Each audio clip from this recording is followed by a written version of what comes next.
Hi, welcome back to the Medicare Show. I'm your host, Jeffrey Kuhn. And today was an unplanned episode, but something came out breaking in the news I saw is an article on CNBC, and it got me pretty fired up today. So I wanted to share this information. I think it's pretty relevant. It's one of the driving forces that I decided to start this podcast. And I mentioned before, the Medicare, it's really seeking what the truth is. I can't stress enough, I try to take as much bias out, especially when it comes to political bias. And I don't have a preference, I'll just tell you right now, for what's going on politically. I think it's a mess. But Medicare is getting politicized, and it's being used in a way to promote elections, to promote candidates. And I find it honestly quite disgusting because I think it's very misleading to the Medicare beneficiaries out there. And I consider this the war room. This is ground zero where we're dealing with folks that are actually having the issues and what reality is. So my job is really to help everybody sort through what you're reading and what the truth is. And I'll tell you this, I'm going to talk about the article. I did print it off, and there's certain things I want to address in this, and you can look it up on CNBC. It started months and months ago when the Inflation Reduction Act was being touted as this wonderful program. We had insulin, $35 copays, and everybody's promoting it. It was getting politicized, how great that was. It's something new, negotiating drug prices, and a couple other things in that bill. And I took a look at the bill, and the first thing, and I'll tell you why I did. When I started hearing this $35 insulin, I already knew that's been around for a few years. It was a program that was started in the current administration, and it was called one of two things. It was a senior saver program or an insulin saver program. It was not mandated, but I'll tell you what happened.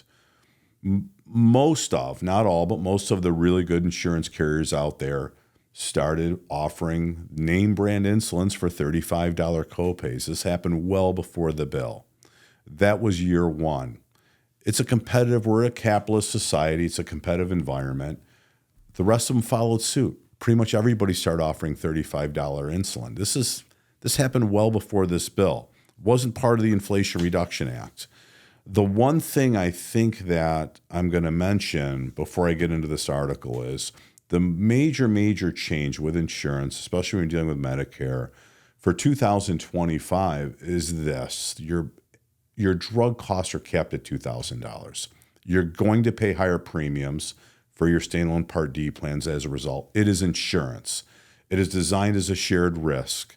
I hate to say it, but everybody's going to be paying for this, and it's going to get spread out because everybody is going to pay a little more and get a little less benefits as a result of this. But your drug costs for the year are capped at $2,000. Which, if you remember way back when, Roth IRAs, when they came out, it really amounts to $167.67 a month is what you're going to be paying if you do smooth out and pay your drug costs over the course of the year. You're capped at $2,000. So I'm going to go through some things in this article, and I'm going to give you some feedback and my comments on it. And these news sources, and I guess the thing that really I get twisted about, they're all politically biased. I would say you can count on one hand out there in the world the number of news sources that don't have bias in there and that are politically driven to one party or the other.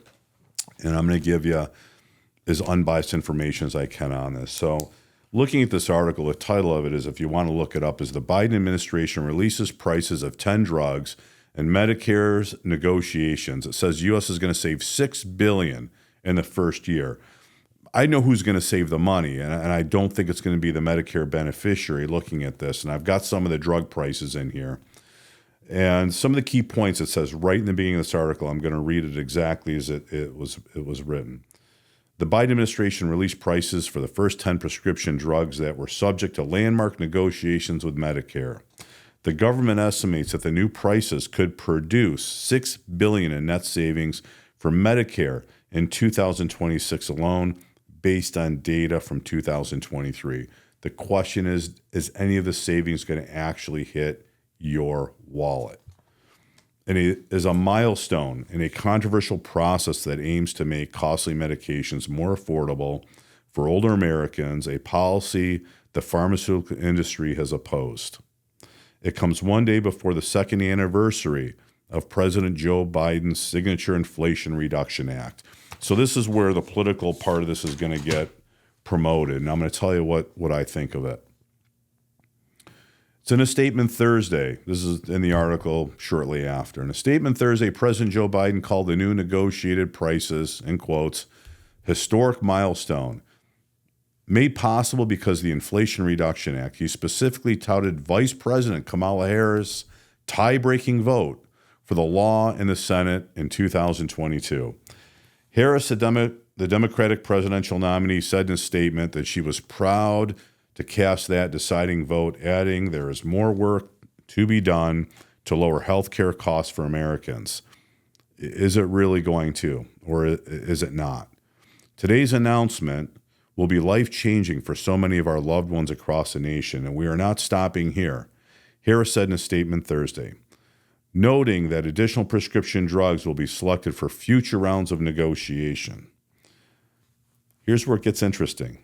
Steve Ubel, if I pronounce that right, the CEO of the pharmaceutical industry, biggest lobbying group, it's called PHRMA, said in a statement, this was on Thursday, there are, in quotes, no assurances patients will see lower out-of-pocket costs because the law did nothing to rein in abuse by insurance companies and drug supply chain middlemen who ultimately decide what medicines are covered and what patients pay at the pharmacy.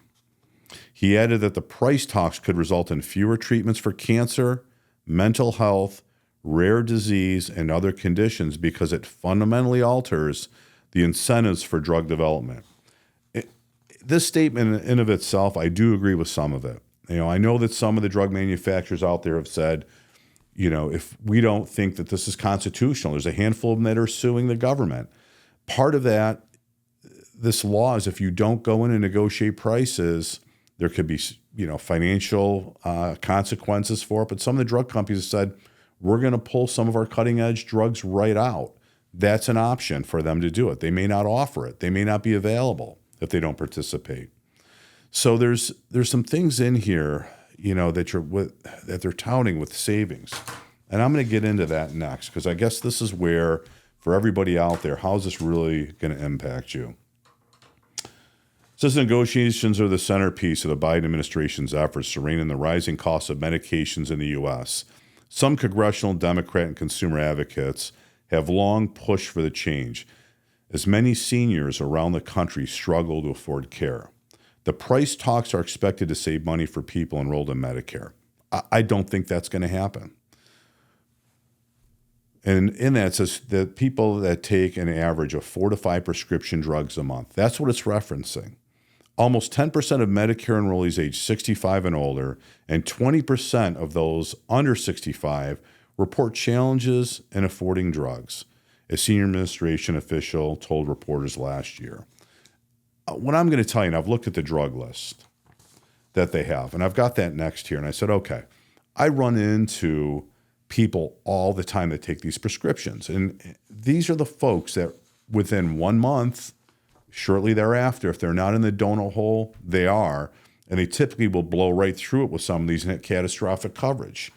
In the past, they had to pay 5% of the retail price of these drugs when they hit the catastrophic level. Now, with the Inflation Reduction Act, that 5% cost is getting passed on to the insurance company, which in return is going to be an increase in your premiums and costs because they have to offset that. And don't blame the drug companies for this. They're not the drug companies, the insurance companies. The out-of-pocket max that a Medicare beneficiary, again, is going to pay next year is $2,000. So let's look at some of these most common drugs that are in this category, this list they have. Some of the drugs in here, and these are pretty common ones I see quite often. Januvia, Farxiga, Enbrel's a big one. That's been around for a while. Jardiance, Xarelto, Eliquis, Entresto, and Imbruvica. Those are just a few. And you can, again, look at the article. You can see the information in here. what I did is I went through this and said, okay, I know, and I've seen people on these prescriptions. And typically when you're on these drugs, these are not the only drugs you're on. You're on a handful of prescriptions. It's going to do nothing to reduce your out-of-pocket costs next year. You're likely going to end up paying the full $2,000 of your out-of-pocket max, which probably is going to be less than what you have been paying if you don't get any assistance through low-income subsidy, state pharmaceutical assistance programs. But I'm going to break this down for you. When you're looking at renegotiated prices, Stelara, for example, they dropped the price, their list price, which they've listed, and I've checked some of these, and they're pretty close. $13,836 in 2023 is the list price. The negotiated price for 2026 is $4,695. That's the negotiated price. Under the Inflation Reduction Act, your medications, you're going to pay 25% of the cost of them starting next year.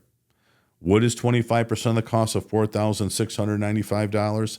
And I'm assuming that's your 30-day prescription. It is $1,173.75 for 1 month. By month 2, you've already hit your $2,000 max. So regardless of what they negotiate the prices to, you're going to pay the $2,000 max. It really is not going to be a savings from the negotiated drug prices. Enbrel's pretty common. That's been out for a while. Retail price, list price as of 2023, just over $7,100. We're looking at a negotiated price of $2,355. And what does that mean? Your monthly cost is $588.75. That means you will reach your $2,000 out-of-pocket max. If that stands true the following year, you're going to hit it this year for sure. One of the highest ones, and some people are shocked how much prescriptions can be. And again, pronouncing these, everybody has trouble with it, so excuse my pronunciation. Imbruvica. Retail price, $14,934 for 1 month supply. The negotiated price is $9,319. Do you think that's going to help the consumer? I highly doubt it, because your 1 month prescription total is $2,329.75. What's that mean? You've hit your $2,000 max right in month 1. There is no savings there for folks on these prescriptions. Plan on paying $2,000, and the people that are out there that are not in the situation, you're going to help subsidize the cost, unfortunately, with your Part D medications. You know, I think that when you're looking at these articles and all the information that's in them, you know, they're going to be coming out with final numbers. There's a lot of bad, I'll say, information out there. It's very misleading. Take what you hear and see in the news with a grain of salt. Understand the political bias in it. We're going to help you try to find the truth and really how does it affect your pocketbook. The average person, you're going to pay more on your prescriptions. That's just a fact because of the Inflation Reduction Act. These negotiated prices are going to save Medicare a lot of money. Is that going to get passed on to you? I don't know, but what I've seen already is they're cutting funding to the insurance companies. They're passing the buck down the line. So the insurance companies have to share more of the cost. In return, that cost is going to probably get passed down to you. So take the negotiated prices, the political bias that you're seeing in this out of it, and hope for the best for next year. I think that very few people will benefit. Certainly the ones on those prescriptions will next year, but the rest of us are going to help share that cost, unfortunately. So I appreciate your time. Hopefully you get some good information out of this. Thanks for joining me on the show today.